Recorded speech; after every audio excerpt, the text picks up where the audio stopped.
جی السلام علیکم ناظرین، میں ہوں ہومیوپیتھک ڈاکٹر و جامع تھراپسٹ ملک شفقت علی اور میرے ساتھ ہے تو ناظرین، جیسا کہ آپ کو پتا ہے کہ ہم حجامہ کر رہے ہیں کلینک پر. تو ریحان بھائی کیا کہیں گے حجامہ کے بارے میں؟ آپ کیا کہیں گے، کتنا امپورٹنٹ ہے، کیا اہمیت ہے اس کی؟ جی حجامہ جو ہے یہ سنت بھی ہے اور اس کو اسلامی میں اس کو پچنا لگانا کہا جاتا ہے. اس میں جو آپ کا جسم کا خون ہے جو کہ گاڑھا ہے اور جس میں بیماری شامل ہے وہ آپ کی اوپر کی لیئر میں جسم کی جمع ہو جاتا ہے، جس کو کیپلریز کہا جاتا ہے، اور وہ ایک چھلنی کا کام کرتی ہے. اس چھلنی سے چھل کے اوپر والی لیئر میں خون اکٹھا ہوتا ہے اور اس کو اگر نہ نکالا جائے تو وہ آپ کو سیریسلی بیمار کر سکتا ہے.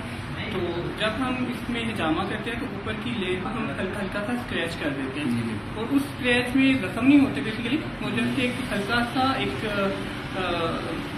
جس طرح سے نیل لگتی ہے زخم ہوتا ہے اتنا